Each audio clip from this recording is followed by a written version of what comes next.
Vinny, we'll kick off with you for the first three and then go to Mandy from PLP. Hi, Jurgen. Morning.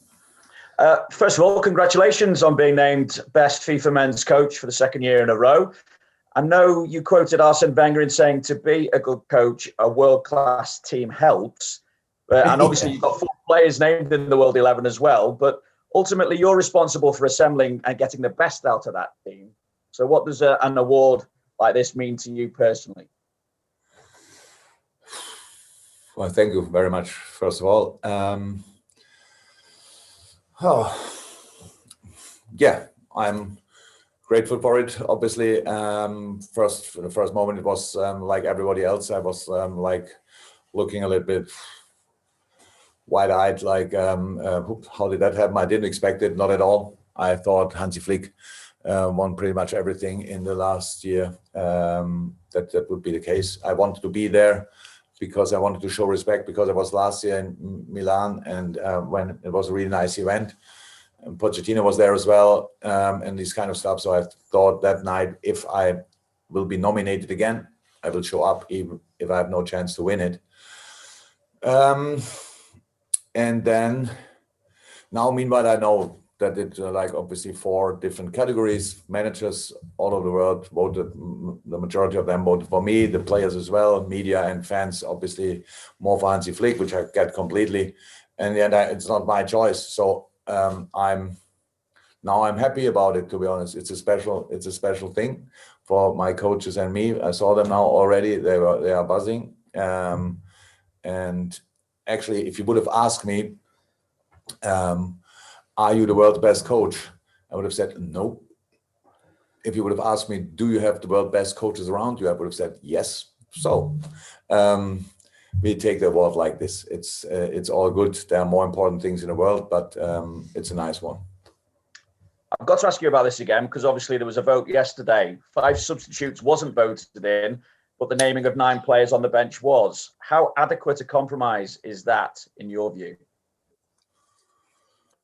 No, I think it's 2 different decisions, but I'm not sure it's a compromise, but it's, yeah, come on. I don't want to, and I really think I cannot do the favor again to create here headlines, because I don't want everybody knows my opinion about the case. And you have to ask other people. There were 10 clubs, and everybody knows the 10 clubs which voted against it, against the thing which was not about the competition, which was not about advantages or stuff like that. It was only about player welfare. And they voted against it. Pretty much only them voted against it in Europe, the world, if I'm right. So I don't know what the percentages of leagues who have now 5 subs. I don't know it exactly, because I don't know about leagues out of Europe. In Europe, all the leagues have it. And I think there must be a good reason for it. And in all these leagues, there is competition. Eh? So in all these leagues, every club wants to stay in the league. Every club wants to win some clubs wants to win the league, but for sure, all of them want to stay in the league.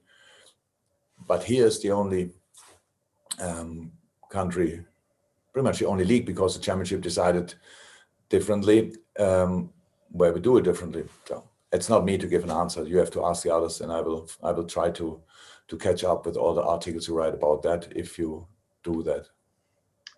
Just following on from the big positive of the win against Spurs, another positive was seeing Thiago back out on the pitches at Kirby. Just how close is he now to a return? And you almost have to hold him back a little bit, because I think he would be as eager as anyone to really get his Liverpool career up and running now.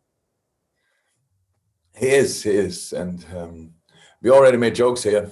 But we said, yeah, I think we should sign Thiago for January. And so it gets closer and closer, and it is a good way. But we will not rush it. We cannot rush it, and he will not, because he's not allowed to rush it. So, but of course, it's nice having him on the pitch, training, doing a lot of stuff. But he was not in team training yet, and that's actually the final step. We will see how this weekend looks with him on the pitch, and then next week, can he be in team training? I don't know in the moment, 100%. Few tests. He has to pass a few tests on the pitch until we make that decision. And then, yeah, hopefully that's not only for him the case. With Millie, it will be similar. With Shaq, it will be similar. Did I forget?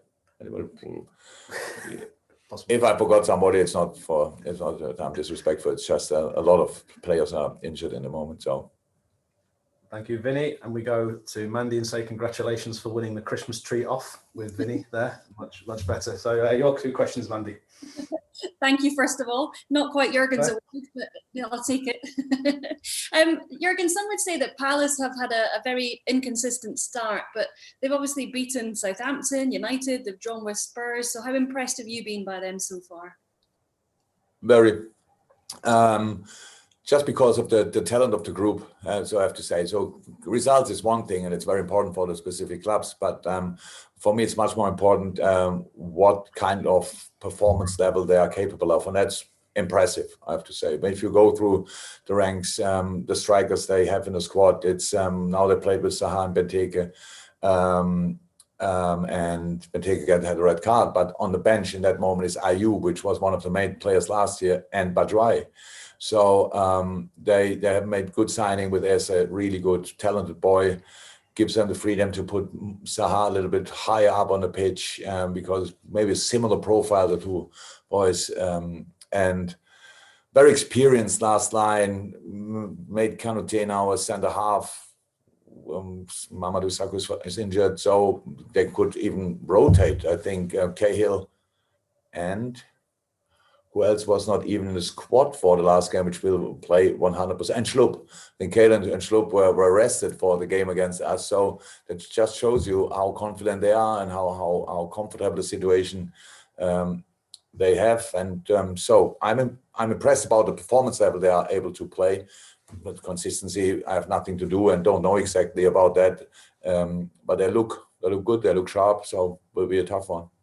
You're unbeaten in 9 league games, but you haven't won away in the Premier League since September. How much of a concern in it is that, and how do you turn it around?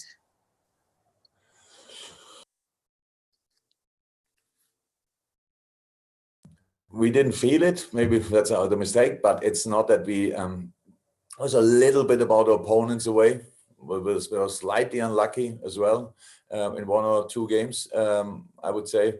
But on the other side, it's a fact. It's the truth. We didn't win a lot away from home, so we try to change that by doing the right things again, and the not so right things not anymore.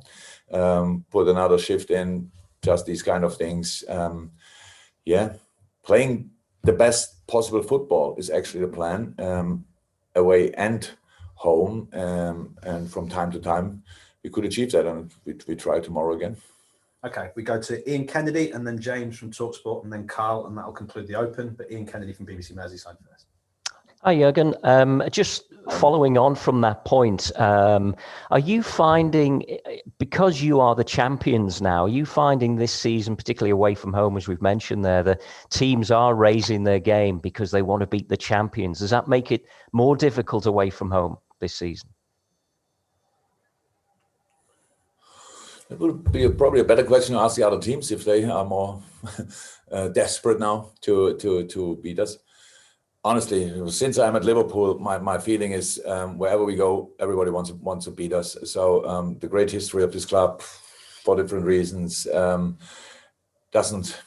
Not a lot of other teams fancy the great history of this club. So I said it once when we came to Newcastle in a situation where Newcastle was completely safe in the league and stuff like that. We came there and it was like the World Cup final, and I thought, wow, what's going on here?